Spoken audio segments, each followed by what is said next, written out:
All right, so the great Cricket caper continues, which by the way, caper, underutilized word. I mean, it brings me back to Hardy Boys, Nancy Drew. Like, caper's a phenomenal. I'm gonna actually have to work that into the title of a piece at some point. Use the word caper. Tell me more about it, though. Yeah. Are we? Is this going to be a cricket-free episode, or you're going to love this? This is a cricket-free episode, and yeah, Nathan and I jump on the phone every now and then, about an hour before we start, and kind of just talk. And I said, I'm gonna have to call you back because I got to find this damn cricket that I thought I got rid of last time we recorded, but since it's cricket infestation here in Waco, I emptied my whole office to try and find this cricket that I could not find. And the whole time it's chirping at me, cocky, abrasive, just letting me know you can't find me. And I think I found it in a little cooler bag on the floor that was laying open. And I'm like, it's got to be in there. It's coming from over there. So I threw it in the studio, get set up. Next thing I know, cricket. I hear it. So I'm going through everything again. Lo and behold, it's literally hiding in plain sight on the little footpad I have under my desk that's black. Sure. So it's blending, and I saw something move. That's where it was the entire time. So I gave him a little toss outside, and the day begins. It's a new mantra for the studio: cricket confidence. How's your day? Oh, man, cricket capers part 2 all day. Yeah. So here we are, part 3 of Art and Fear, our third and final installation, breaking down this must-read book. You know, what's funny is I was highlighting different parts and preparing for our episode. I thought it was interesting in thinking back to parts 1 and 2. It was interesting to me how you and I have almost completely different things highlighted. Yeah. Like, I think maybe 20, 30% overlap, but the rest is just different, which speaks to, I think, the power of the book itself and how many different just nuggets there are to be mined. So if we haven't made it clear so far, we'll just reiterate again. Go get the book, spend time with it, read it. It's an absolute, must read. There's a reason why it's a fundamental part of your mentorship program. So with that, let's dive in. Yeah, we're going to jump into part 3 here, and we're going to kind of go through a few things quickly and a few things we're going to, of course, spend a lot of time on, which normally we do. But the first thing I really want to talk about is they jump in here in this third part into the artist's struggle and just the price of idealism. And I want to read a little bit about idealism and its casualties. And idealism as in, I want to be an artist. I have this goal of what I really want to do, and I'm going to do this, and I'm going to be in museums, like setting these really lofty aspirations for ourselves. And for so many artists, you become casualties of that idealism. It takes so long to get there, you quit or give up, or you stop making art, or things aren't working exactly how you thought they were when you left school, or those things. And then you slow down and you take steps back and you become a casualty to that ideal that you've set in front of you. And those can be very, very dangerous at times, especially for us as artists. Mm-hmm. And I want to read this little quote here that he talks about in the book on page 85, where they talk about student issues. And this quote says, "Idealism has a high casualty rate. The chances are, statistically speaking, that if you're an artist, you're also a student. That says something very encouraging about the desire to learn art, and something very ominous about the attrition rate of those who try. There is, after all, a deadly corollary. Most people stop making art when they stop being students." And I wanted to read that because when you think of idealism, why do artists go to art school? Because they want to be an artist. Like, that's the reason an artist goes to art school. It's like, I want to do this. And so that thought of, if you're reading this, and you're an artist, you're probably also a student. It's showing that the higher population of artists are all in art school. And then slowly that digresses and that percentage shrinks over time as artists get out of art school and they move on into real life because they weren't able to achieve or walk into a world they thought they could immediately enter and be successful in. And really, Nathan and I talk about this a great deal. Don't stop being a student. Even if you didn't go to art school, keep learning, keep growing, keep pushing your education as an artist in materials and books and history and all you can get your hands on. And that's going to help you in that pursuit for sure. And I definitely want to suggest that you go back and listen to our episode, How to Be an Art Nerd, Embrace Curiosity, Self-Educate, and Continue to Grow as an Artist, where Nathan and I dive in for about an hour and a half into this subject. So wanted to touch on that real quick. I love that. I have nothing to add, Your Honor. Good. That's great. we'll keep moving on. But I just wanted to touch on that because, I mean, that's a really, really tough thing when you leave art school. Any of you that have been to art school understand, like I did, the second you leave those doors, you kind of go, oh shit, what next? And really the whole world comes flying at you. So don't stop being a student when you leave. All right. Let's jump into page 93, conceptual works. I know this is going to be probably a pretty thick section here that we're going to go through because there's some really, really fun stuff. And I love this quote at the top, I'm sorry, Nathan. I'm sorry, don't yell at me, but I got a couple before that. Oh, let's do it. Jump into it. I'm not going to yell. I'll whisper. Okay. I meant that to be an off episode, little side note, but yeah, leave it in. Screw it. Whatever. Yeah, I'm going to keep it. Yeah. So I think what was I going to talk about? Yeah. So from page 90, it's just an interesting distinction that the authors make about the difference between the way that critics view art and the way that artists view art. So the quote, this distinction has substantial footing in the real world, substantial enough at least to support the provocative, if not entirely airtight proposition that nothing really useful can be learned from viewing finished art. At least nothing other artists can usefully apply in making their own art. The really critical decisions facing every artist, like, say, knowing when to stop, cannot be learned from viewing end results. For that matter, a finished piece gives precious few clues as to any questions the artist weighed while making the object. Now, we talk about this a lot. This is one of, your things, is the importance of viewing a lot of art. So I'm gonna put this in a form of question to you, but I wanted to sort of clarify the preceding sentence that talks about, embracing art as a process, artists as kindred spirits. To the artist, art is a verb. To the critic, and we could extend, just the viewer as a whole, art is a noun. Art is a thing to be viewed, whereas an artist, art is a verb, a thing to be done. But I'm curious what your thoughts are on that preceding quote that I read. I mean, there's a lot in there. And obviously, the critic and the artist are two very, very, very different things. They've been friends through history and they've been enemies through history. And so the longer I read and the more I study, I tend to find critics who are connected to certain artists and artists who are connected to certain critics, and those that hate each other and kind of cause warring factions between different artists at different times because of the critic. And I just got to watch Jerry Saltz give a lecture at the Blanton Museum. And so it was really fun to hear a critic talk about art and about things. And obviously Jerry was an artist too, so there's a lot of critics that never made art, but then there are critics who have made art and figured I'm much better at talking about this and writing about it than I am actually making it. So it's always interesting to hear critics' point of views because I don't agree with critics a lot of times when I see work. It's one of those things that they exist and they don't usually exist in harmony most of the time. Does that make sense? It does. Yeah. Because we're both viewing things in different ways, right? The artist, here are some things that Jerry said in his talk. Like, he doesn't want to know anything about a painting when he goes and sees it. Nothing. I don't want a story. I don't want a philosophy. I don't want anything. Just let me go look at it. And he's going to go look at it. He will be moved, not moved, think there's things that he likes, things he dislikes, et cetera, et cetera. And then he will write about that from a pragmatic point of view, looking at it, what he sees and what he feels. Then he had a quote where he said, good art is when you look at a painting and every time you go see it, you feel something new and different. So every time you go and look at a piece, you get a different emotion, a different feeling, a different something each time. It's not the same thing every time. Yeah. Right? That's coming from a critic. This is how I perceive this to be.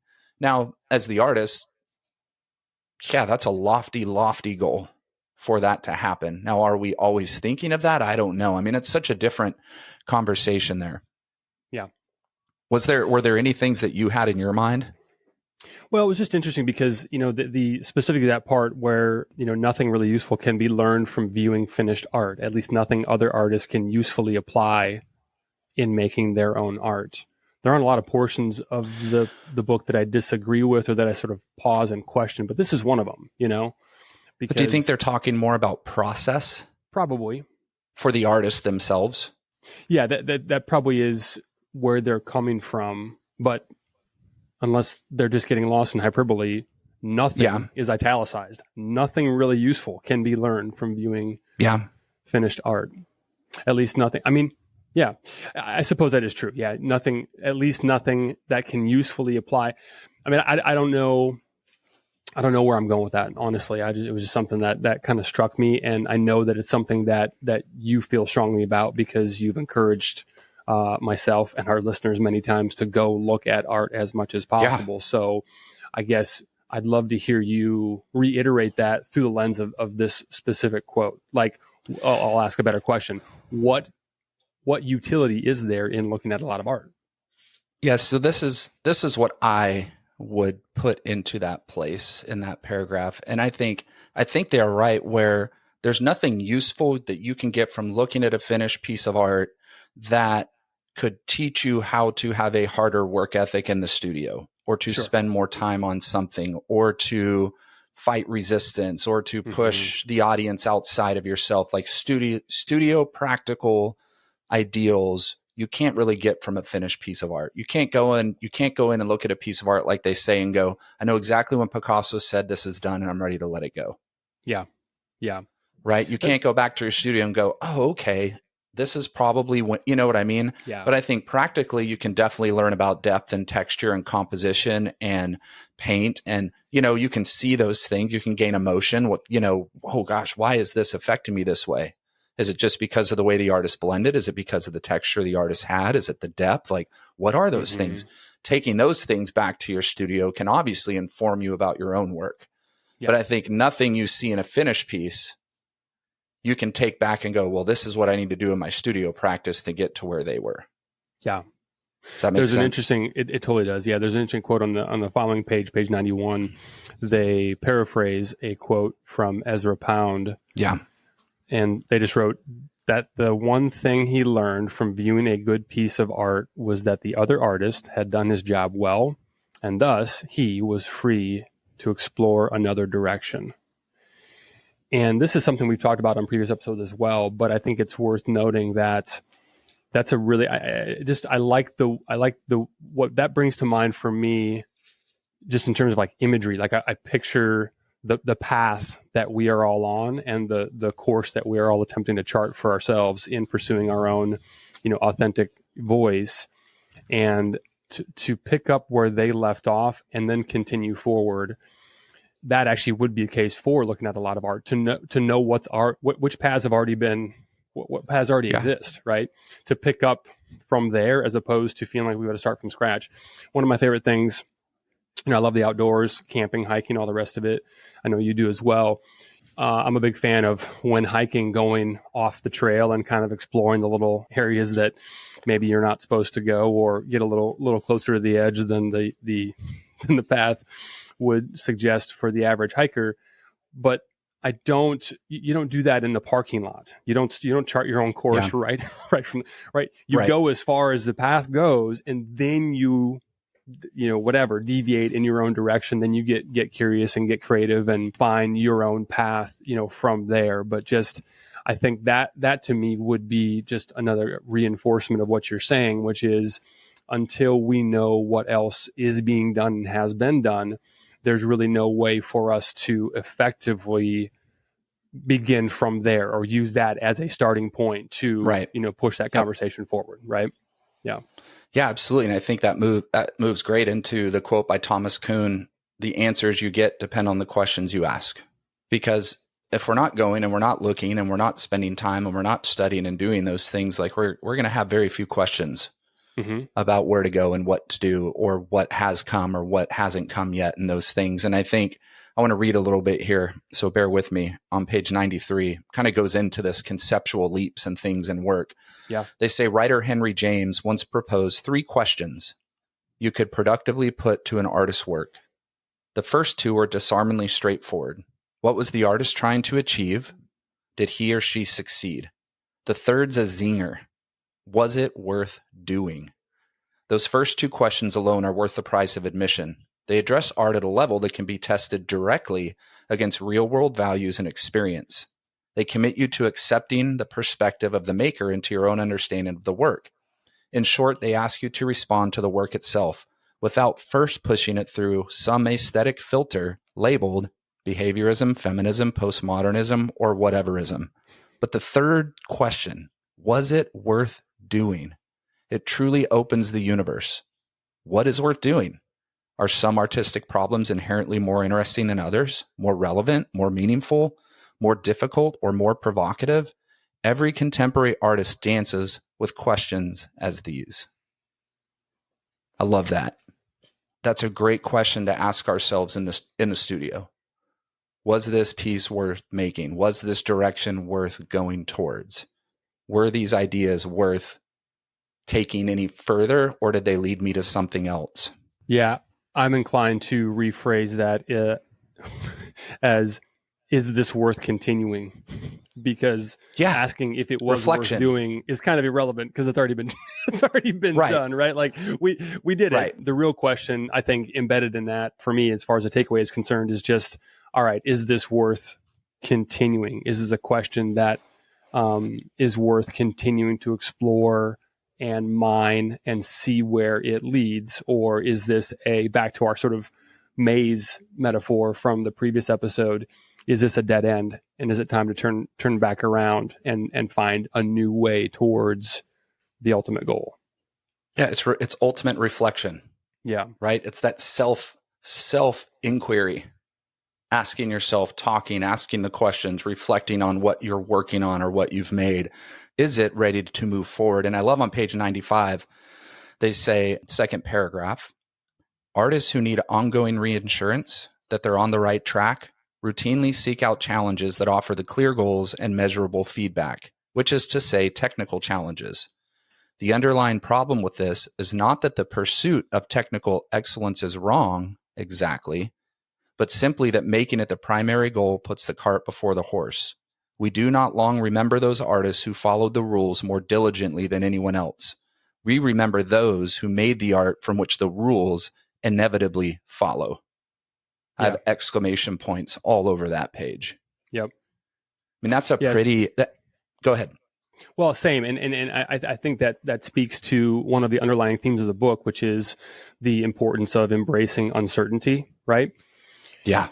You know, when we're talking about, like, so they use an example earlier in that section about how Olympic diving or things like that have objective standards where perfection is possible. They get into that later on in the same section when we talk about craft. But when there is it is more comforting to have some type of a rule stick. Is that a thing? Guidebook rule. Sure.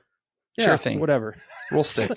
Some measurable to say, yep, you hit the mark. This meets the standards of, whatever the thing is. Whereas what we are being encouraged to consider in this section is, if we want to have the lofty goal of being an artist who is long remembered, following the rules is not the path to get there. Right. When you look at the history of really the artists who challenged the norms, and that's what they did. They were breaking the rules that were set before them.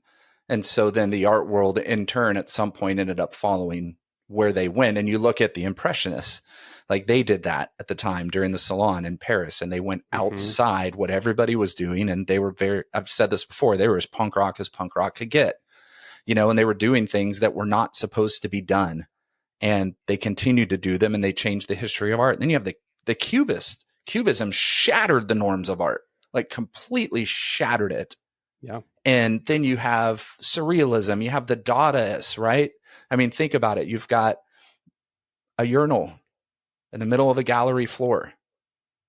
What Duchamp did changed the history of art from that point forward. He was challenging the norms and broke through and doing something that, did he even touch it? Was it even something that he touched? Right. But it's like that whole idea of not following the established rules. And I always tell my artists all the time, art has no rules. Don't think it has rules. I have artists all the time that come to me and go, well, I really want to sculpt, but I feel like I really need to paint to be in a gallery. And it's like, no, you don't sculpt. You don't have to be a painter to be I'd say don't be a painter. You have more opportunity. Everybody's a painter. So it's like, but then you have, well, I should do this. It should be this size, or it should be this, maybe there shouldn't be this much negative space. It needs to fill the whole canvas. Like I get these are the type of questions that come because somebody along the road told them these are the rules you should follow in order to get there, in order to, well, that's not real art because, well, that's not, no, there are no rules in art. Do what you want. The history of art has a bunch of people, men and women, who did not play by the rules and are now in museums today. Yeah. So, great Nietzsche quote, no price is too high to pay for the privilege of owning oneself. No price is too high to pay for the privilege of owning yourself. You're making your work your way, the way you want to make it.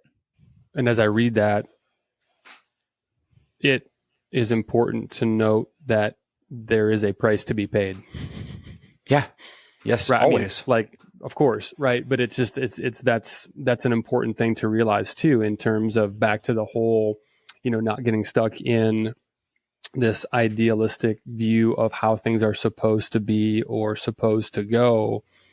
There is a price to be paid for owning yourself. It's just worth acknowledging, like, yeah, if that's the goal, if that's what we're after, and hopefully it is, it's going to hurt a little bit. There's going to be some bumps, there's going to be some bruises, and that's okay.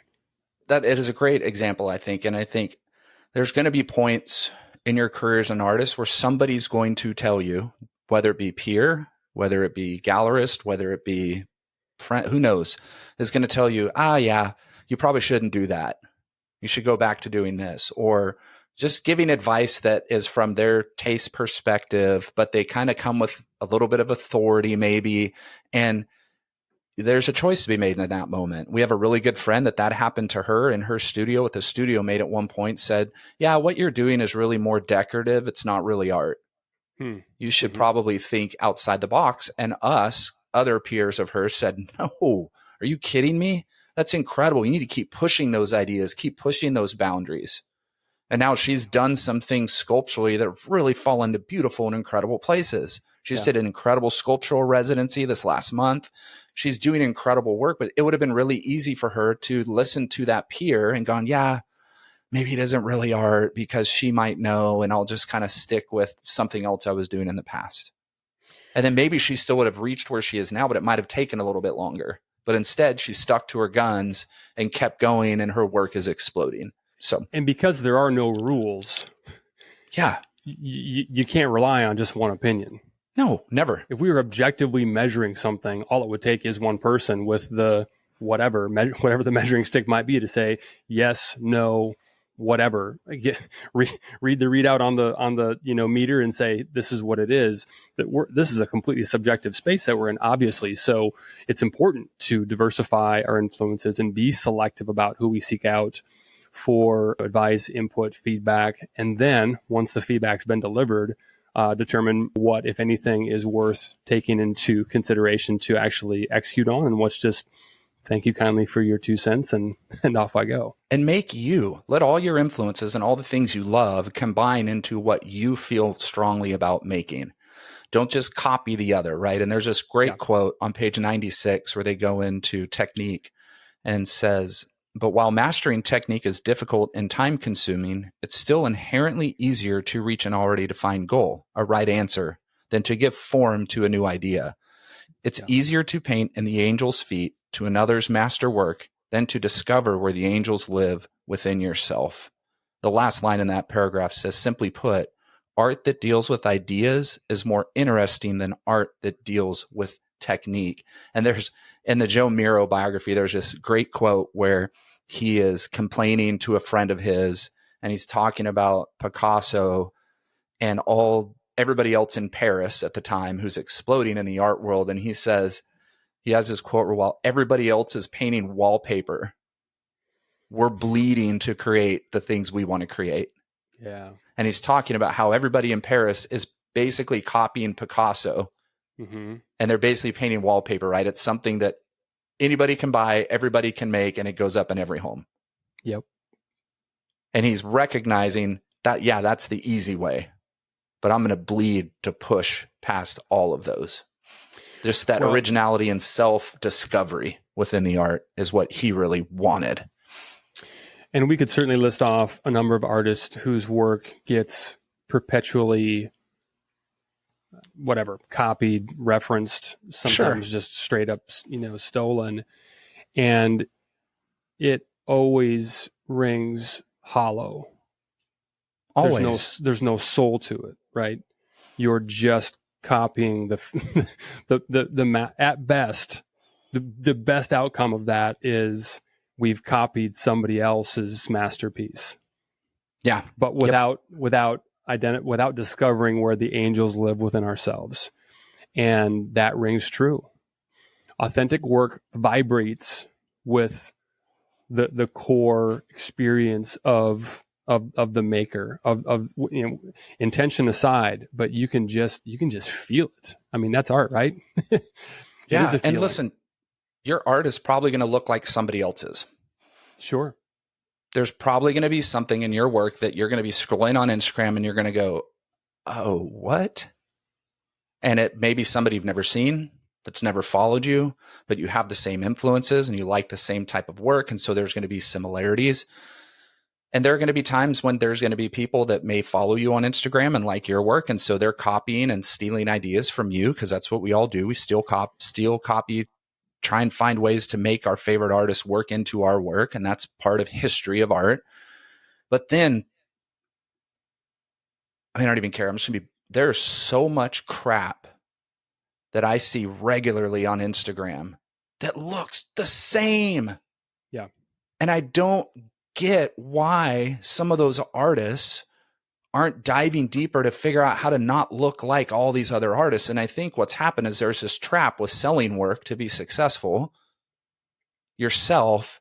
And so you hop on a trend where everybody's buying one certain look right now. So you're trying to do that trend to jump on it. This is a trap. I'm not saying everybody does it. I'm saying this is that trap for owning yourself, owning your own identity as an artist. And then all of a sudden, and honestly, some of those artists don't care about making art. They're just making something to sell it and make a living. And that's fine. That's great. It makes me mad though, as an artist, because I want to see artists grow and develop and experiment. I want to see that next person create something nobody's created yet, or that new movement somewhere. And I feel like that's getting a little more difficult today. I don't know. This is me just venting. This is me venting. Yeah. I mean, I think the commercial consideration is certainly valid and probably accurate. I go to, I don't know how to put it, but I sometimes, I mean, a lot of the examples that you're referencing, or the ones that come to mind for me that fall in the category that you're describing, I think, I don't know how much work they're actually selling. I don't know. My point I don't either. I don't know if it is a commercial consideration or if it is more a seeking of validation of, hey, the work that I am copying, influenced by, doing my version of something that's been done many, many times before and is being done by many, many other artists, are getting likes, are getting whatever, a version of, hey, this is art, this is good. I think that might be part of it. I think part of it too, if I had to guess, would also be just not spending enough time considering what their own unique voice could be. Sure. Well, this isn't a new thing.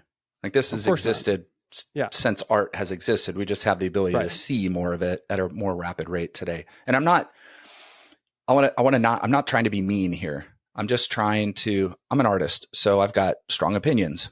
That's what we do as artists. We have strong opinions on things. And I want to see people grow. And I know there's a lot of artists that are just starting out. And so they're doing things that they're seeing right for the first time, and they're trying those in the studio and coming out.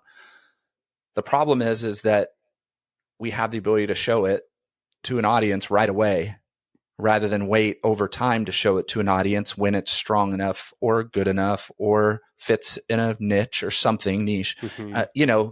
Today we can just make the piece, put on Instagram, get a bunch of likes, and go, oh yeah, I'm on my way. Then you stick with it and stick with it and stick with it. It's just hard. That's all I'm saying. It's hard. It's frustrating because I want to see artists grow. I want to see them figure out those ways to develop beyond what got them excited to do something, and not just do what got them excited in the first place. Does that make sense? It does, yeah. And we've talked about this in a number of episodes before. I'm excited for you to read this Nick Cave quote that you dropped into our outline. You want me to read it? That was just me. Like, let's move it along. Yeah. Yes. Let's, because this quote, I mean, of course, you and I love this quote. And I'll read it. there really is a trap, though, of trying to replicate others' work instead of finding your own unique voice. So this is me just saying, really dive into your unique voice. Find ways to figure what that is. It doesn't have to be powerful. It doesn't have to be anything philosophical or whatever, but give yourself room to grow. And here's a good way to do it. Do you want to read the Nick Cave quote, Nathan? I do. I'm ready. I'm quoting here, I do have a strong commitment to the primary impulse, the initial signaling of an idea, what we could call the divine spark. I trust in it. I believe in it. I run with it. There is a sense of discovery about it. Things unfold. The place of discomfort and uncertainty and adventure is where an honest, good faith conversation can happen. It's all the same thing. Oh, I have chills. Massive, just chills running down everywhere right now. What about this quote strikes you so deeply? Well, I'm going to kind of break it down a little bit here, because there's a time in the studio when you have that primary impulse. It's the very beginning of that new idea. It pops in out of nowhere. You don't know where it came from. While you're working on something, boom, it kind of hits you in the moment. And I love how he names that the divine spark. Mm-hmm. I love how he names that the divine spark. And in the paragraph above that, he actually goes through some of his religious beliefs, and he kind of talks about Jesus and some different things in there to kind of push towards that divine idea. And I love that he says, where you just highlighted as I'm looking at our document here, I trust in it. I believe it. I run with it. And if you're a Nick Cave fan, you may be or may not be, you will know through his music, it jumps, it moves, it pushes a needle forward. It all of a sudden becomes something so different. It's unrecognizable from what came before it. He trusts in it. He believes it, and he runs with it. And I love, that's discovery. Yeah. That's the sense of discovery that he says right there. And then he says, then things unfold. And what's always going to happen in the beginning of the new idea? Discomfort and uncertainty. Then adventure. And then the honest, good faith conversation can happen. Wow. Oh my gosh. Have you all thought about that out there? Whoever's listening or watching us right now, you have to push through the discomfort and the uncertainty in this adventure to have that real conversation with your work. What do you guys do, or you women do, when that first divine spark or that first idea just jumps at you out of nowhere? Do you just ignore it? Or do you actually jump into it? What do you do, Nathan? How that strikes me is beginning from a place of, whatever your beliefs may or may not be. I think that it does come from a place of acknowledging that these things come from somewhere else. Yeah. In other words, we're not sitting here just manufacturing inspiration or creating ideas. They come to us. Yeah. And what strikes me about this quote is how Nick Cave and the artists that we aspire to, be inspired by, are ones who have over time developed that word trust just jumps off the page to me. I trust in it. I believe in it. I run with it. And, again, referencing to, his music, there's a lot of it that doesn't make sense. It doesn't fit, right. Within a mode. There's moments in a lot of his the new album included that I'm really unpacking and enjoying. A lot of moments where, well, did it, at first listen, you're like, did it skip tracks? Just, but it is those surprises that makes it unique. That is what makes it interesting. We want to be surprised. We are most interested in work. Back to that Jerry Saltz quote that you referenced earlier from the talk, about work that continues to reveal itself over time. I mean, I'm just thinking about music, right? So, like, especially the work that the music that he's making now, you're not going to hear it on the radio. You're not going to hear it on top 40, anytime soon. It's sort of the anti pop, let's call it, right? Why is pop music popular? Because it's easily digestible. It's something that you can hear over the speakers at Target and just kind of like, Yeah. yep, that's music. That sounds like, something in the background other than just ambient noise of shopping. That's it. It's quick, right? It's accessible, right? It doesn't take a lot to Right. get it, right? Which is fine, but it also means that it's not that interesting, right? Like there's most of what you hear on whatever top 40 radio is very similar to what's popular at the moment. It sounds a lot like the track that came before it and probably the one that's going to come next. And that's fine. There's a place for that, but it's disposable. Very, very little of that. Some popular music absolutely stands the test of time and goes on to be absolutely legendary as those artists evolve and find a more unique voice. But most of it is disposable, right? I mean, I bet if we look back at the most popular songs from whatever 10 or 20 years ago, we'd probably remember most of them, right? Yeah. But probably aren't listening to them anymore.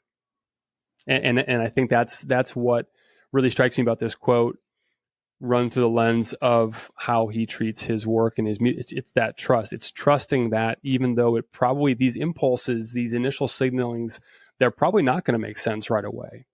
They're probably not, right. These ideas don't come fully evolved. They certainly don't for me. I don't think they do for most people. No. They're just little bits. They're just little sparks of something that could become a fire, but it's just a little spark. It needs, that's actually a really good analogy. Like it takes something to it. Were you just giving yourself enough. credit? Were you just giving yourself credit for that analogy? Well, I'm editing myself in real time because I am such a basic. Hey, I'm all for thinker. Self-credit. I'm all for self-credit. Well, I gave myself, I discredited one of my previous examples as not really working that well. So I was like, this is how I process information and try to, form a coherent idea tie. All right. But it is like that. I mean, it's for a spark to become a fire. It takes oxygen. It takes a fuel source, right? Some kindling, some wood, some whatever to actually become something else. So that idea has to be fostered. It has to be nurtured into something. And so that running with it is an absolutely critical step of the process. The spark's not enough.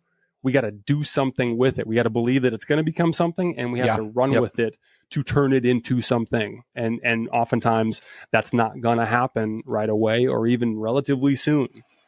It's just trust that it will at some point become something that is absolutely worth chasing, the conversation worth having. Yeah, and following these impulses are what can lead to conceptual leaps in your work. Yeah. Because we're all looking for that conceptual leap from work to work, from body of work to the thing that really takes one idea that you had and then sparks, again, using your term again, because I love it, sparks into something to an even bigger fire. That's a big conceptual leap. I try so hard. And I was talking with my friend Jane Dameron and her husband Caleb on our way back from the Jerry Saltz talk the other day. And we were just talking about life and where we are and how things are going. Since today is the last day in my 40s, there's been a lot of discussions of what were the 40s like? Are you ready for the 50s and those things? And I said, one thing I've really tried to do in my work is to have very big conceptual leaps, to not do the same exact thing over and over and over again. And Jane, who knows my work very well and has curated a number of my shows as well, she was like, yeah, I think you've done a really good job of that. And I said, I look at myself sometimes and go, because I'm an artist, critically, I go, man, I'm not changing things aren't evolving enough, or they're not changing here. But yet I have followed the lead of some of these impulses and had conceptual leaps, but then completely left that for something new because it drew me to something new. So you can look back at years of my work and know that's totally different than what he did that year. And the next year is completely different. And then, whoa, he totally abandoned this idea completely and went on to something new. And I think that's me trusting in that impulse when it hits, that divine spark, and being willing to even ignore everything that came before that moment to follow that impulse. Even if, and this has happened, even if out of 50 paintings in that year, they don't do anything. Yep. It's the next year. If I didn't follow that divine spark, that whole year of that work not moving or not selling or not doing anything pushed me to the following year because I was willing to listen to that spark, break out of and move towards something new. Risky. It's risky as anything. Yeah. And it's hard mentally, personally at times, because you're like, oh, I showed that work and nothing sold. Mm-hmm. Well, but it got into a show, but it also pushed me to what I did the next year, which to me felt like a really big conceptual jump the following year. I was smiling when you said that because I had actually written something down and you spoke to it like as I was writing down, like to nurture a spark, we have to leave the existing fire. And then you just talked about that, right? But abandoning, and that takes a tremendous amount of courage. You know, you've got fires that are burning and they're burning nice. They are providing heat. They are doing what fires are supposed to do. Yeah. But in your pursuit of the next thing, of where your work could take you, you've got to take that risk. We have to take that risk and acknowledge that. I mean, you can't do both, right? Yeah. You can't keep all these fires burning in other places while continuing to chase down different sparks. It's just not possible, you know? Right. And so the courage to leave what's already working fine in the pursuit of something great takes a lot of courage. Absolutely. And we're going to jump into all that now, that conceptual leap between those things. And on page 98, there's a little sentence here at the top. And he says, in essence, art lies embedded in the conceptual leap between pieces, not the pieces themselves. And simply put, there's a greater conceptual jump from one work of art to the next than from one work of craft to the next. The net result is that art is less polished, but more innovative than craft. And that's a whole conversation where they go in describing the differences between craft and art. And that's a little bit of something that I voiced earlier about my frustration with some artists, creators that are doing the same thing, and not innovating and not evolving, maybe a little bit more craft than actual art. And I want to jump to page 99, the second paragraph, and then we'll jump into all this. At any point along the path, your job as an artist is to push craft to its limits without being trapped by it. The trap is perfection. Unless your work continually generates new and unresolved issues, there's no reason for your next work to be any different than the last. The difference between art and craft lies not in the tools you hold in your hands, but in the mental set that guides them. For the artisan, craft is an end in itself. For you, the artist, craft is the vehicle for expressing your vision. Craft is the visible edge of art. In routine artistic growth, new work doesn't make the old work false. It makes it more artificial, more of an artifice, because new work is supposed to replace old work. If it does so by making the old work inadequate, insufficient, and incomplete, well, that's life. So conceptual leaps between pieces, not just in the piece themselves. Does that make sense to you? Mm-hmm. Oh, yeah, absolutely. Yeah, and that just speaks to the importance of making a lot of work. Yeah. You know, you don't just drop the spark on one little micro piece of kindling and expect that to become like, there's a lot there. There's a lot there to receive the spark. So it takes a lot of pieces. It takes a lot of work. It takes a lot of experiments and a lot of trying and a lot of time, you know, with these ideas for them to develop, for them to become something. I had the very next couple sentences underlined as well. Older work is oftentimes an embarrassment to the artist because it feels like it was made by a younger, more naive person, because it was, right?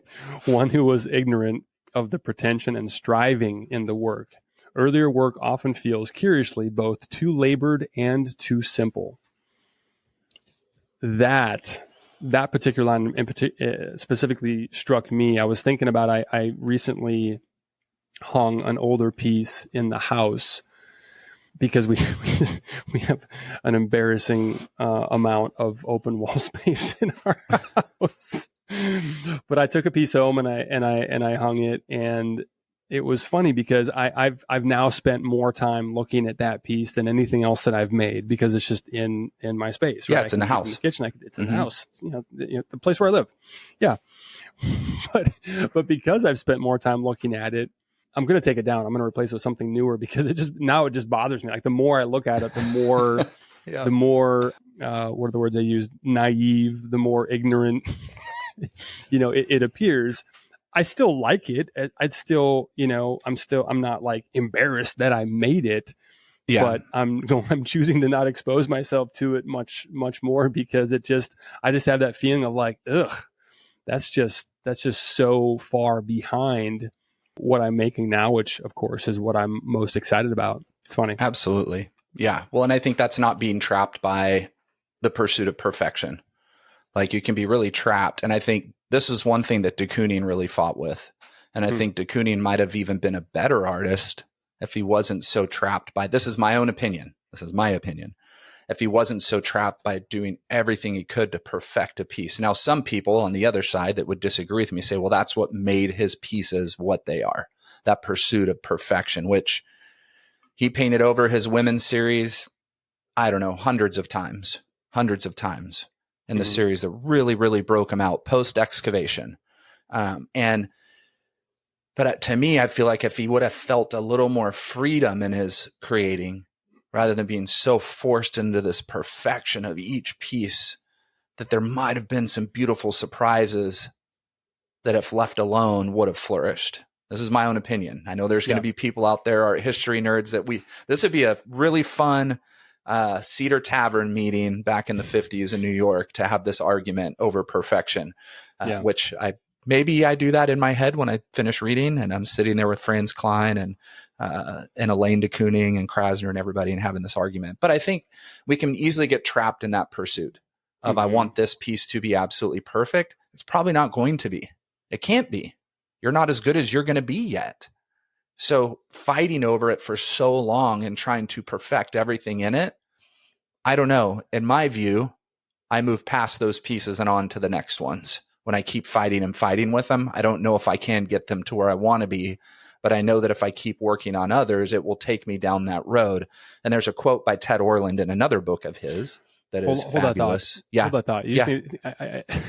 This goes back to, how much time does it make sense to I mean, if we're just thinking pragmatically about the available time that we have to make art, whatever that is for each of us, the return on investment in terms of time and energy to continue to try and resolve something or find, I'm not even going to use the P word, perfection, setting perfection aside. But I think there is for sure a point of diminishing returns on any one piece where that amount of time and energy when focused on the next piece is much, much higher. Would you agree with that? Yeah. And that's part of my opinion with de Kooning is I feel like if he would have, in the moments where he was so frustrated with the piece, if he would have let it breathe and moved on to something new and came back to it, what's under there? What could have been under there that was passed up or missed or I don't know. But I think I would rather make, this is myself, I would rather make 10,000 paintings in my lifetime than 100 because I think the more I make, the closer I'm going to get to really creating what I think I can create in my lifetime. Absolutely. I mean, how many albums does Nick Cave have? Yeah. Well, and going back to Nick Cave as well, as we talked about the Jerry quote of being moved by something each time you listen to it or learning something new. That's ghosting for me. Every time I have ghosting on, I'm going someplace different and something new is happening to me every time I listen to that album. So to me, that makes a absolutely incredible work of art to me because I cannot be moved to a new place every time I listen to it. Every emotion has been uncovered for me when I listen to that album, from highs to lows to memories to everything. Each time I put it on, something new. I feel something new. Anyways. Same. When you think about technical skill as well, his voice is not that great. He doesn't have a great voice.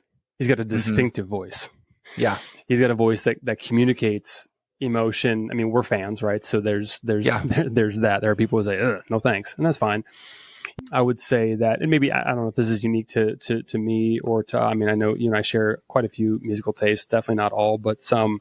And a lot of the artists that I really love, I mean, the ones whose music I spend the most time with don't have particularly traditionally classical voices. Exactly. Yeah. Yeah. So if we bring that into the visual space, I think that I guess that just reinforces what we had talked about earlier in terms of, the technical skill, is fine, but the closer it is to the objective definition of what something is supposed to look like, the less unique and authentic it's going to be. Yeah. Yeah. Well, let's talk about creativity. Sorry, go ahead. Yeah, let me jump into this quote by Ted Orland from his book please. View from the Studio Door, because it kind of jumps into what we all just said before we move into the next part. He says, one of the truly wonderful things about art making is that it gives you permission at any given moment in any given art piece to access anything you need from any source you find to express any idea you wish in any form your heart desires. You cannot ask for more freedom than that. Please, everybody out there, take that quote to heart. Please take that quote to heart. That is telling you, you don't need permission from anybody to do what you want to do with anything you want to do. The work gives you permission. If that divine spark hits you and you want to make stuff out of cement and ash and wood and whatever, and you've been just painting in oils on an easel and a canvas, you just got permission from the work to use cement and ash and wood in a whole different way than you've been doing your whole life. That is absolute freedom. Think about that. There's no more freedom that we can live in our lifetime than within our artwork. There is control on the outside of our studio that takes away our freedom anywhere we are, anywhere we live, anywhere we go. Your work and what you do with your work is the most freedom you will experience in life. So go for it. Go for it. And that's why we're doing this, right? I mean, that's absolutely. That's what we're here for. I mean, I can't imagine many artists not sharing a version of that perspective of, that there are no rules. That's the whole point. That's why that's why the space where we create and the creative process is so sacred, is because it's one of the few, if only, environments in life where we are completely and absolutely free to do whatever comes to mind, whatever we want. Let her rip. Let her rip. Thank you, Helen. Well, and Jerry Saltz in his talk the other day said, artists need to follow every idea to its illogical end. Don't do one single thing. Please don't do one single thing. That was his advice to artists. Follow every idea to its illogical end. Not to the logical end, to the illogical end. And he said, don't do one single thing. Don't just stick to one thing your whole career. Please don't do that. Right. You will do nothing, is what he said. You will do nothing.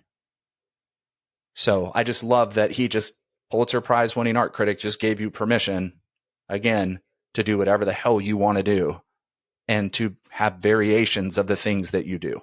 Right. And I think that's a lot of artists. I have a lot of artists come through my program. Well, I love to do abstract art, but I love to do figurative art. Mm-hmm. Do them all. Do them all. Do it all. Or do one for a year, do the next one for the next year. Yeah. Figure out a way to merge it all. I don't know. Figure out ways to, all those things that you love that you want to do them all. Do them all and be really good at doing them.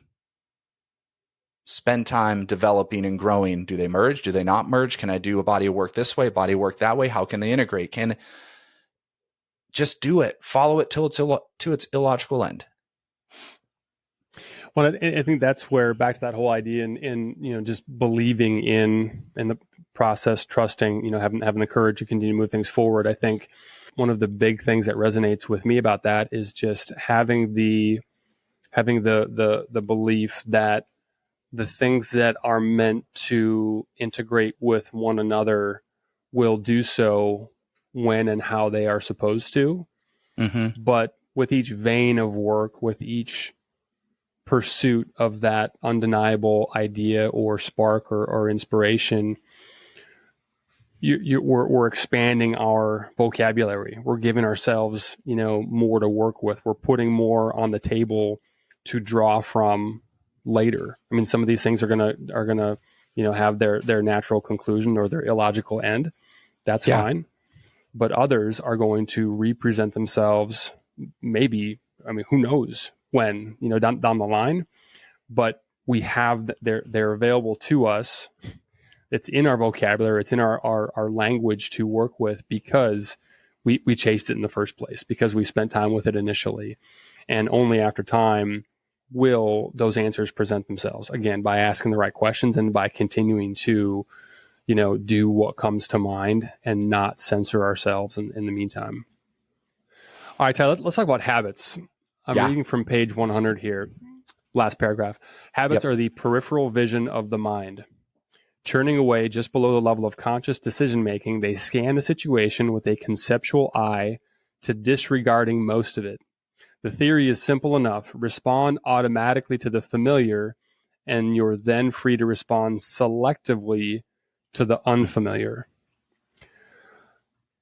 They go on to write about, I'm skipping a few sentences here, but it's all a matter of balance, and making art helps achieve that balance. For the artist, a sketchpad or a notebook is a license to explore. It becomes entirely acceptable to stand there for minutes on end staring at a tree stump. Sometimes you need to scan the forest. Sometimes you need to touch a single tree.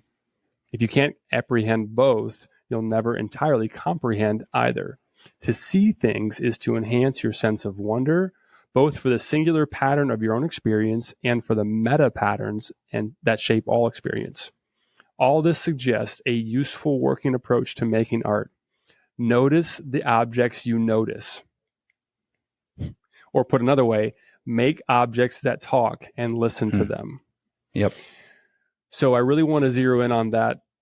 Notice the objects you notice.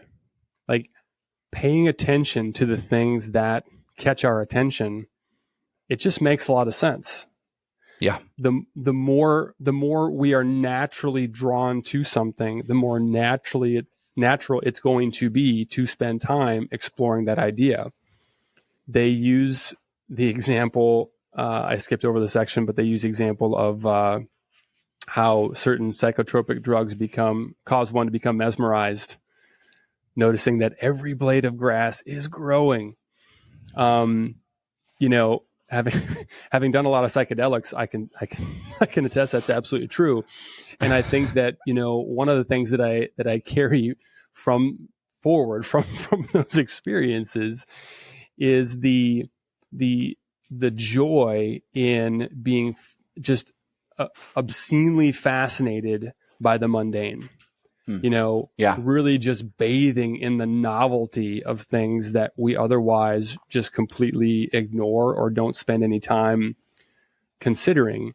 And so when we notice the things we notice, that requires some awareness, that requires some perspective, some introspection probably of what am I drawn to? Like, what are the things that you focus on when you're out in the world, and how can you take those things from your personal experience into your work? Last sentence on page 101, last paragraph. The need is to search among your own repeated reactions to the world, expose those that are not true or useful, and change them. And so I think about journaling. This is, again, something that we talk about a lot, but journaling for me is discovering my inner experience as I see it written. Until I physically write something out, I can't really grasp, what I'm thinking or what I'm feeling. Yeah. I mean, that happens all the time. Like almost every day when I journal, I'll write something out and then I'll look at it like, well, there it is. But it took that. For me anyway, it took that step in the process. It took me sitting down and sort of at least funneling all the random shit that's bouncing around in my head, and at least putting it in the form of some sentences that make sense, if only to me. But that is a way, not the way, but it's a great way, I would argue, to really notice the things that we're noticing, to really put a fine point on what we're experiencing. And until we do that, I would say it's much more difficult to convert our personal experiences into the work in an authentic way. Would you agree with that? Yeah. And I mean, that's poetry for me. You know, I've written poetry since I was in the 5th grade, because my grandfather used to write and would read me poetry. And so I've always written poetry, but that's been a place for me to do that. Right. Yeah. I'm writing about how I'm feeling, what I'm seeing, whether it's, you know, poems about nature or romance or art. There's a lot of poems about art making and things. And so over time, I've built this massive catalog of poetry since I was in the 5th grade to today, over the years, of buckets of journals that are just full of poems and dated.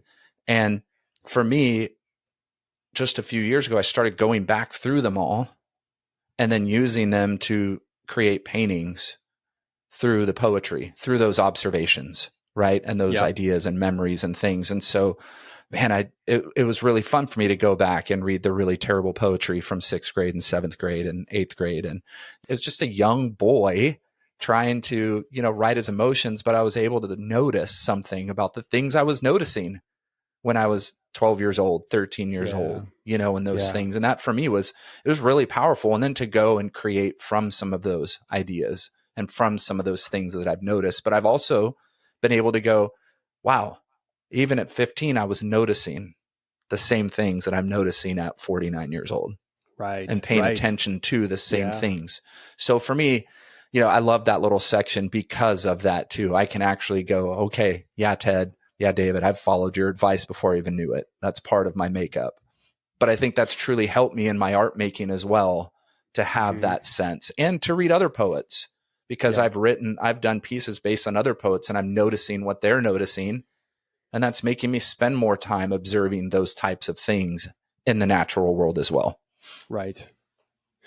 Yeah. So this idea of art habits, that's one of them for me. From page 103, once developed, art habits are deep-seated, reliable, helpful, and convenient. Moreover, habits are stylistically important. In a sense, habits are style. The unconsidered gesture, the repeated phrasing, the automatic selection, the characteristic reaction to subject matter and materials, these are the very things we've referred to as style. So I wanted to ask you, I'm curious, what are your art habits? I'll go first. You go first. Since I had time to think about this, and I'm introducing this into the conversation today. But you know, a few of my art habits, just random things that came to mind as I was preparing for today. But one is collecting material. You know, because I am so inspired. I've talked about this before with the whole idea of wabi sabi being something that is deeply inspiring to me. It works out well because it's everywhere. And so whether it be collecting materials or just taking pictures, you know, of the things that I see while out on walks or while out in the world, just collecting ideas or physically, you know, picking up what I encounter is one of my art habits. Expanding my arsenal, you know, of tools, of different ways that I can make marks, you know, expanding my arsenal of processes that, of course, have a great impact on the work itself. And then the third one that I wrote down, just things that came to mind for me. One of my biggest, and I would maybe argue most important art habits is working no matter how I feel. That's a habit, right? And that's one, again, that we've talked about a lot in previous episodes. We don't need to unpack today, but those are just a few things that came to mind for me in terms of habits that I consistently do that always lead towards the next thing, towards making more work and hopefully better work, more authentic work. Yeah. What are your TNC art habits?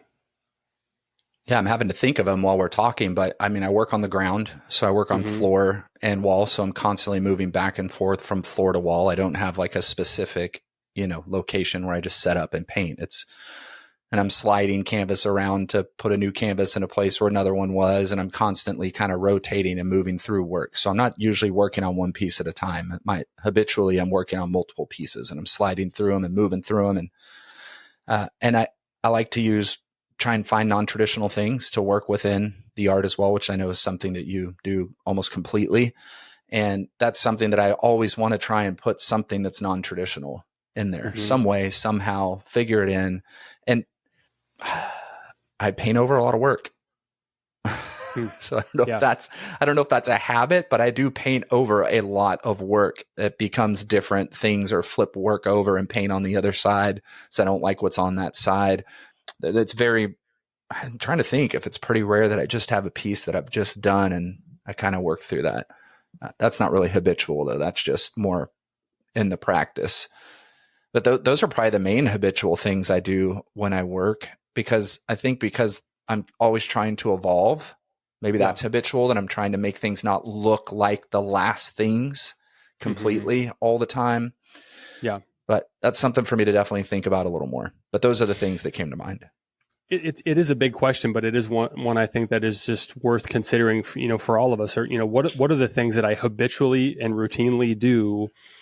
We've all got really good habits and we all have really bad habits. So again, it just comes back to considering, what are the good habits that lead to me producing consistently, to me being, however you want to define, success in your practice. But what are the things that you do consistently, or that maybe you need to do? I mean, habits are something that can be developed. They happen, naturally, or there are things that we can cultivate, intentionally as well. But I just thought that was an interesting question, or an interesting idea. Yeah. Is, thinking about, what our art habits are. And maybe we'll come back to that in a future episode after you've had some time. Something else, Ty, from page 109 that really struck me. The authors write, making art depends on noticing things about yourself, your methods, your subject matter.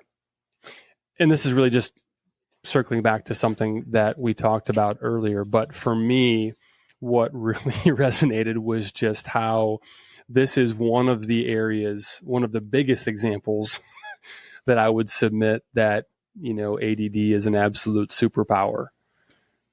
A lot of the things that really hampered me, crippled me in some cases professionally, I think are absolute superpowers in the artistic space, right? Art is hyperfixating, that's art. I pull up a definition of hyperfixation. I like this one the best. ADHD hyperfixation refers to a strong and prolonged interest in or focus on something.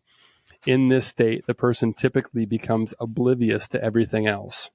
That's just bliss to me. I mean, having the space, back that whole idea of freedom, to just absolutely hyperfixate, to notice things, and I'll just share a silly example, but the amount of time that I spend literally dissecting, different materials that I find out in the world and seeing how they respond to different parts of my process, it's pretty laughable. I mean, if there are most of the things in my studio I don't, film or take pictures of or share, and that's definitely one of them. But that hyperfixation, that noticing and absolutely shutting off the world and everything else, that's it, man. I mean, I just absolutely love that. So I guess my point in bringing that up was, this is an area, I mean, there's a reason why most of us ended up here. And I would say that one of the things that most artists have in common is a desire to not operate within a space where there are those defined rules, where there are defined expectations of how long something is supposed to take. Follow the spark, baby. See where it leads. Put a little oxygen on it, give it a little fuel, and just see where it goes, because that could very well be the next thing. And so rather than, and this is one of my things, right? But where a characteristic or a trait that we may have that would otherwise be seen as a limitation can absolutely be a superpower, can absolutely be something that, because we have that thing, can enable us to do something that we wouldn't otherwise. It's pretty cool. Well, I also think what you're saying there too is that's also time and maturity. So the more time spent, the longer that time exists, the more mature you come in that practice or whatever you're doing in that focus. And I love we didn't read this, but I want to read it anyway. It's the Zen teaching that comes before that section you read. Yeah. Mm-hmm. And it says, when you start on a long journey, trees are trees, water is water, and mountains are mountains. After you've gone some distance, trees are no longer trees, water no longer water, mountains no longer mountain. But after you've traveled a great distance, trees are once again trees, water is once again water, and mountains are once again mountains. And so it's kind of showing just kind of that lifeline of you start out and you recognize everything. But then the longer you go, you're so kind of focused for a while that you kind of forget all those things are around you and you're just following that trail. But then all of a sudden, as you mature and you become wiser and you've learned from this journey, now all those things pop up around you. You now notice them as well. And Ted Orland in another book has this quote where he says, and this goes right into this, what you're saying, one of the less advertised truths about art making is that it's more important to be productive than to be creative. If you're productive, your creativity will take care of itself. If you are not productive, if you're not productive, then how exactly is it you intend to be creative? So it's almost kind of taking that Zen teaching and then making it a very simple form of you need to be productive and everything else will kind of fall into place. And you'll start to notice and they'll start to come in and they'll start to weed their way into what you're doing. It's beautiful. It's such a beautiful idea. I mean, just the idea that we actually can, recapture that childlike wonder and engage with it. A tree is a tree again. Beautiful. Absolutely beautiful. Well, and in that whole process, Nathan, work changes. In that whole process of everything we just talked about. And on that journey, there's going to be conceptual jumps in your work, growth in your work. The old work, as we said, is going to become in the distance, ignored, simple, boring, old, because it's old. And you're moving on to new work. But that also brings these new challenges. And on page 110, he says, viewed over a span of years, changes in one's art can often reveal a curious pattern, swinging irregularly between long periods of quiet refinement and occasional leaps of runaway change. But I want to jump that to 111 here, the second paragraph. For the artist, such lightning shifts are a central mechanism of change. They generate the purest form of metaphor. Connections are made between unlike things. Meanings from one enrich the meanings of the other, and the unlike things become inseparable. Before the leap, there was light and shadow. Afterwards, objects float in space where light and shadow are indistinguishable from the object that they define. And they're just talking about how all of these lightning shifts in our work, these conceptual jumps, they're central for our change. They'll start out looking rough. They'll start out looking like it's not something, but over time, they will definitely all come together and become something. That I did not have that part underlined, but I do now. That is, as you're reading that, it occurred to me that is one of my favorite things in life. That is one of my favorite things about being alive and the human experience is making connections between unlike things. Yeah, same. Yep. I don't really understand why I love that so much or what about it I love, and I don't need to. It's okay. Yeah. That we don't understand it. I just know that I am so energized and it gives me such joy to find a connection between seemingly disparate ideas or things and to be able to make that connection in a unique and novel way that when successful, if successful, I can communicate that through the work and hopefully shine a light on, hey, this is also like that. These things actually go together.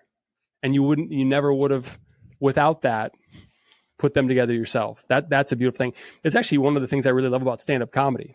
Like the surprise, I'm a big fan of stand-up and I know you are as well. That's one of my favorite things about, watching comedy, listening to comedy is that's really what it is, right? I mean, it's connecting different dots that we wouldn't otherwise. I mean, like, oh, this thing is like that thing. And isn't that funny? You know what I mean?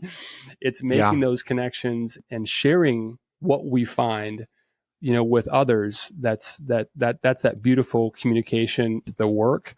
And then by extension, whatever the work has to say to the viewer. Back to that Saltz example of revisiting work and have it being able to say something different or, cause a different reaction or feeling each time. That's the jam, right? I mean, that's it. Talk about vulnerable. Talk about putting your material out into the world and having a real world test in an instant. Yeah. You know? Yeah. Yeah. One of the challenges that comes with these conceptual leaps in our work and these jumps in our work that are risky, we've talked about, got a new idea, we're following that spark, that divine spark, we're jumping on it, we're going. And one of those risks is the audience, right? Which we're ignoring for the most part.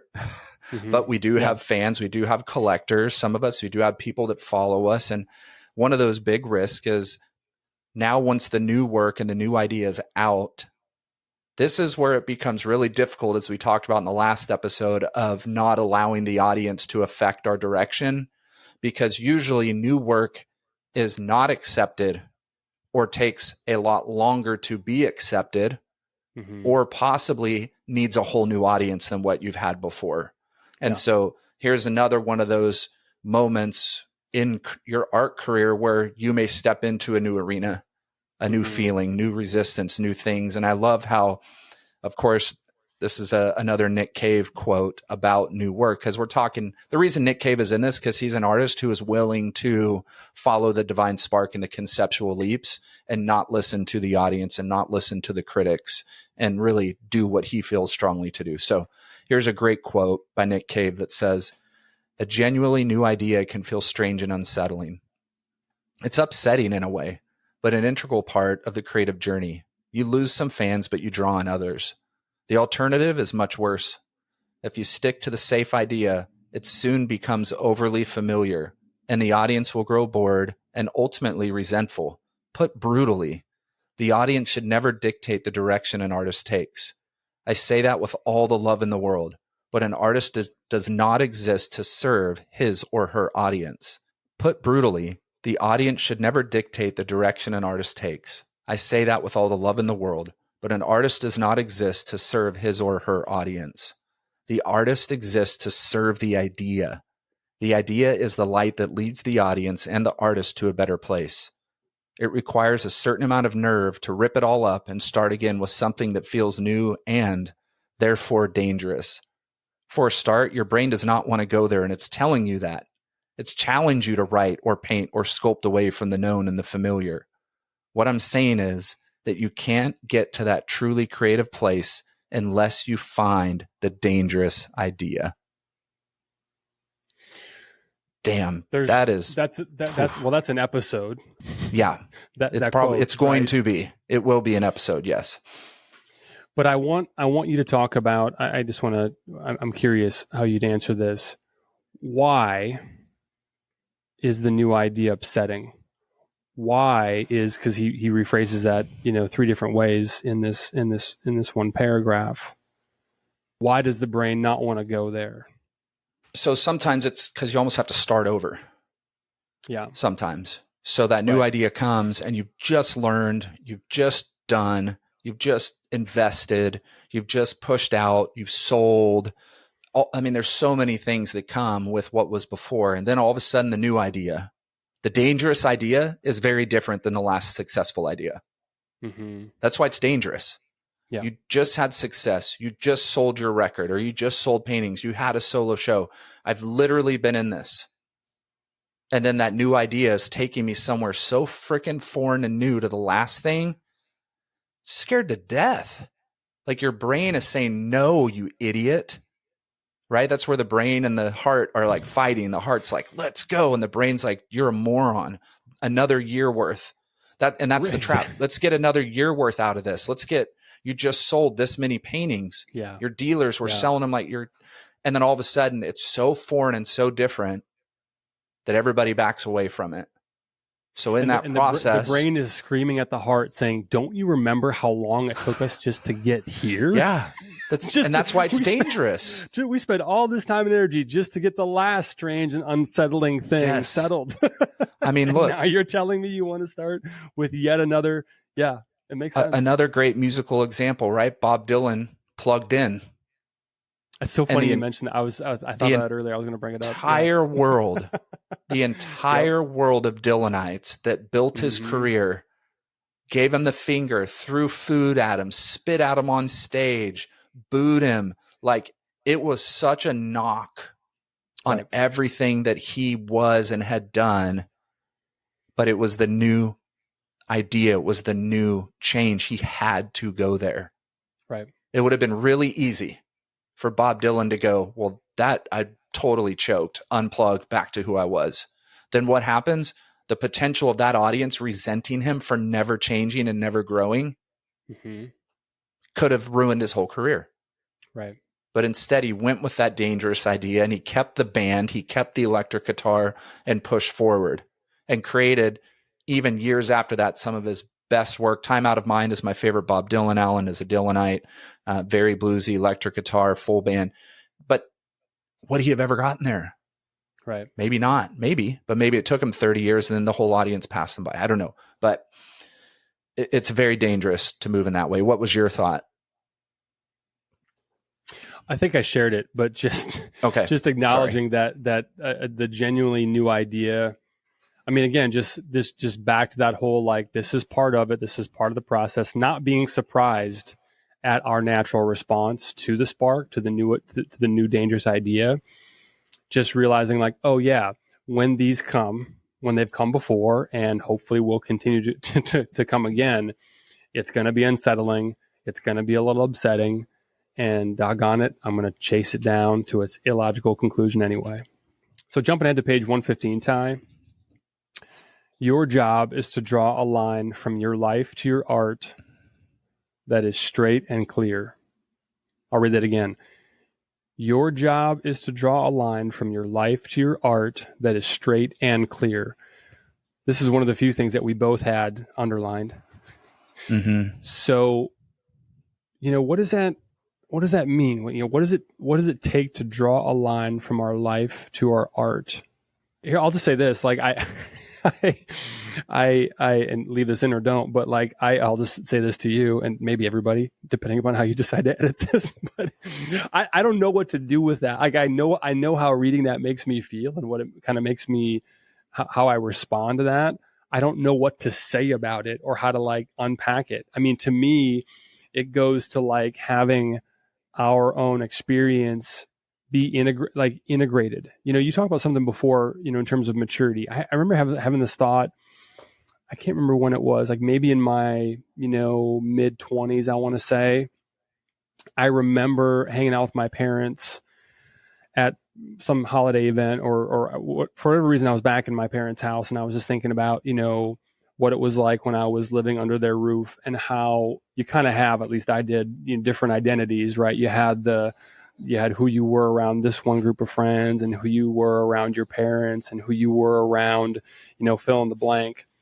And I remember having this thought when I was back there, maybe 10 years or so after I had left the house, and remembering like, oh, I'm much more integrated now. I'm much closer to the same person in every environment than I was when I was sort of in that developmental chameleon phase where we're trying on different outfits to see what's going to match, and we're more concerned with fitting in probably than we are with being authentic. So I share that just because that's kind of where I go with this in terms of our lives are our art. Our art is our lives. I mean, we are living, eating, breathing this.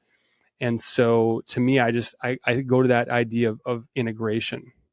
To me, drawing a line from our life to our art that is straight and clear means that I am taking my experience. I'm not segmenting things. I'm not turning off what's happening in my life, my internal experience with the external world. I'm engaging with it. I'm taking it into the work because that is the only thing that any of us are really experts on. If that is our own experience. Sure. What do you take from that? I guess I did have something to say. Our work should be a bit of a true reflections of our experiences and values and where we stand and what we love and how we operate. Because, at the end of the day, the art that lasts speaks to the time that it was made in. The strongest art throughout history speaks to the time it was made in. You walk into a museum and you walk through rooms and you look at paintings, it is speaking to the time it existed in for the most part. And even in abstract expressionism and even in cubism and other things, it's still speaking to the time it was created in, not just because of its form, but also for maybe what it's saying or how it was portrayed and those things. So I don't have a true answer to what they're saying there, because I think I try to draw a direct line between myself and the art, because that's where I paint from memory and experience. And then it's really, at the end of the day, it's up to the audience and how they decipher or feel about the painting, or feel if it even says anything to them or not. I hope that it does, because that's my pursuit, is to do things to the audience when they see it. But of course, and that's the biggest question, right? Like, you're not trying, I mean, in, unpacking and spending time with, poetry that you wrote, whatever, 20, 30 years ago, you're not trying, I don't want to speak for you, tell me if I'm wrong, but I don't think you're trying to, communicate your experience as a younger person. Right. That's what you took into the work. Yeah. And because that is true and authentic to your experience, there's going to be truth and authenticity in the work that is going to be completely open to interpretation, and may, and hopefully does, bring up something completely different than your own experience. That's the whole point, is that it is open to interpretation, right? Right. Yeah, absolutely. 100%. I don't want to force feed anything to anybody. I want the audience to come to a conclusion. Art that force feeds things to people, to me, doesn't do much for me emotionally. Right. I don't want to walk into a room and go, okay, got what you're saying, bye. No, I want to go, what are you trying to tell me here? This could have been a pamphlet. Right. Yeah. This could have been and there's plenty of work that is a pamphlet, and that's fine. That's that artist's decision and what they want to do. But I want to be moved by work. And I want to walk into a room that I know nothing about, and I want to dive into the paintings, whether I like them or don't like them. I still want to spend time with them and go, what am I seeing here? What am I feeling? And then I may walk out from something I didn't think I'd like and go, that caused me to ask some questions that I've never asked myself before. I need to go sit and reflect, and I need to write about this. Why did this artist cause me to ask questions I've never asked myself before? Yeah. That's what I want.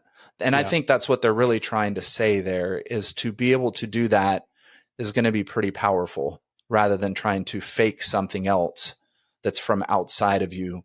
I don't know. I could ramble about it and not have a clear answer. No, for sure. I mean, to be clear, I'm all for the pamphlet as long as the work pulls me in first. Absolutely. For sure. Yeah. Yep. Yeah. Absolutely. I got something on page 117. Yep. Go. Your art does not arrive miraculously from the darkness, but is made uneventfully in the light. Your art does not arrive miraculously from the darkness, but is made uneventfully in the light. I really like that. I mean, this is as they're sort of wrapping up the book and closing things, up. But this is something that I think is so important to keep in mind. It's something that I had to remind myself of. Yesterday was just one of those blah days where nothing was really wasn't feeling it. Nothing was clicking. And it was just another uneventful day in the light. It did nothing miraculous happened. At least it didn't feel like it while it was happening. Yep. And I came back today and looked back at what happened yesterday. And, I'm not going to say there were any miracles, but things happened. Things were moved forward. Again, just back to that whole idea of like how we feel. We don't need to feel good. It doesn't need to feel miraculous in the moment for art to come from it, for good work to come from it. And just acknowledging like, this is another day where we're putting one foot in front of the other. Yeah. In an unglamorous, messy, unsettling way, with the belief, with the trust that it's going to ultimately lead somewhere. Maybe today, maybe tomorrow, maybe in 10 years. But at some point, these uneventful days are going to, when compiled and stacked upon one another, lead somewhere worth going. Yeah, and that's the very last paragraph of the book. In the end, it all comes down to this. You have a choice between giving your work your best shot and risking that it will not make you happy, or not giving it your best shot and thereby guaranteeing that it will not make you happy. It becomes a choice between certainty and uncertainty. And curiously, uncertainty is the comforting choice. Man, they leave you hanging in a pretty deep paragraph there, talking about how this is very, very difficult. This journey of an artist is not easy. It needs self-motivation regularly. It needs persistence. It needs a willingness to put yourself out there, which a lot of us as artists don't have that innate characteristic to go, I'm going to throw myself into every single room with everybody and talk about my art and get myself out there, right? That's a very extroverted thing to do, which some of us are extroverted. A lot of us are very introverted. But you think about all of that with the self-motivation, the persistence, that's all in the studio by yourself. Yeah. That's the supposed to be the easier part, right? Which it's not. But then you still have to take everything that you're doing and get yourself, your body physically out and build a network and get out there and put your work out there as well. So it's just to illustrate that point of, if you really want it, then you really have to go after it yourself first. Yeah. You have to. If you're not getting your stuff out there and going out and doing things will not happen.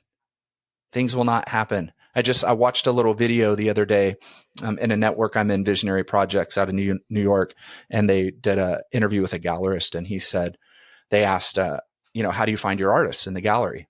And he said, Instagram. Find all my artists on Instagram. And I said, that's it? And he said, well, and then artists who are already on the roster, they're friends. Sure. So go to shows, meet other artists, go network, find people, because the hard part is the persistence and the self-motivation on the inside. Then part number 2 that's really hard is getting out there and getting your work out there and being seen and being known. And then those 2 things, hopefully there will be things that happen from that. Not easy.